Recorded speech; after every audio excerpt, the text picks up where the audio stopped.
Inilah kisah Rasulullah dan pengemis Yahudi. Bagaimana cara berbuat baik kepada semua orang dan memandangnya dengan kasih sayang, Nabi Muhammad adalah suri tauladannya.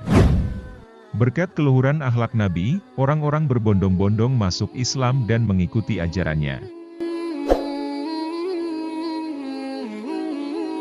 Dikisahkan, di sudut pasar Madinah Al-Munawwarah seorang pengemis Yahudi buta apabila ada orang yang mendekatinya ia selalu berkata, "Wahai saudaraku jangan dekati Muhammad. Dia itu orang gila, dia itu pembohong, dia itu tukang sihir. Apabila kalian mendekatinya kalian akan dipengaruhinya." Hari demi hari pengemis Yahudi itu mencela Rasulullah. Kejadian itu terus berlangsung di pojok pasar Madinah. Sebagai nabi yang diberi wahyu, Rasulullah tentu tahu apa yang dilakukan pengemis Yahudi buta itu. Setiap pagi Rasulullah mendatanginya dengan membawa makanan, dan tanpa berkata sepatah kata pun Rasulullah menyuapi makanan yang dibawanya kepada pengemis itu. Saat Rasulullah menyuapinya, si pengemis Yahudi itu tetap berpesan agar tidak mendekati orang yang bernama Muhammad. Rasulullah menyuapi pengemis Yahudi itu hingga menjelang beliau wafat. Setelah kewafatan Rasulullah, tidak ada lagi orang yang membawakan makanan kepada pengemis Yahudi buta itu. Suatu hari sahabat Nabi, Abu Bakar berkunjung ke rumah putrinya Aisyah yang juga istri Rasulullah. Beliau bertanya kepada putrinya, "Anakku, adakah sunnah kekasihku, Nabi Muhammad, yang belum aku kerjakan?"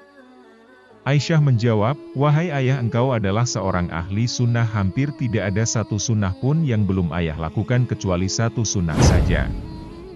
"Apakah itu?" tanya Abu Bakar. Setiap pagi Rasulullah selalu pergi ke ujung pasar dengan membawakan makanan untuk seorang pengemis Yahudi buta yang berada di sana, kata Aisyah. Keesokan harinya, Abu Bakar pergi ke pasar dengan membawa makanan untuk diberikannya kepada pengemis itu. Abu Bakar mendatangi pengemis itu dan memberikan makanan itu kepadanya. Ketika Abu Bakar mulai menyuapinya, si pengemis marah sambil berteriak, "Siapakah kamu?" Abu Bakar menjawab, "Aku orang yang biasa." "Bukan, engkau bukan orang yang biasa mendatangiku," jawab si pengemis buta itu. "Apabila ia datang kepadaku, tangan ini tidak susah memegang dan mulut ini tidak susah untuk mengunyah. Orang yang biasa mendatangiku itu selalu menyuapiku, tapi terlebih dahulu dihaluskannya makanan itu dengan mulutnya.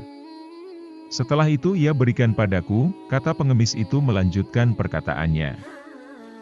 Abu Bakar tidak dapat menahan air matanya, ia menangis sambil berkata kepada pengemis itu, "Aku memang bukan orang yang biasa datang padamu. Aku adalah salah seorang dari sahabatnya, orang yang mulia itu telah tiada. Ia adalah Muhammad Rasulullah." Setelah pengemis itu mendengar cerita Abu Bakar, ia pun menangis sedih dan kemudian berkata, "Benarkah demikian? Selama ini aku selalu menghinanya, memfitnahnya, ia tidak pernah memarahiku sedikit pun, ia mendatangiku dengan membawa makanan setiap pagi, ia begitu mulia." Pengemis Yahudi buta itu akhirnya bersyahadat di hadapan Abu Bakar. Demikian kisah Rasulullah dengan pengemis Yahudi buta yang begitu menyentuh hati. Nabi Muhammad mengajarkan kepada kita betapa kelembutan akhlak dan budi pekerti yang baik dapat mendatangkan kebaikan kepada orang lain.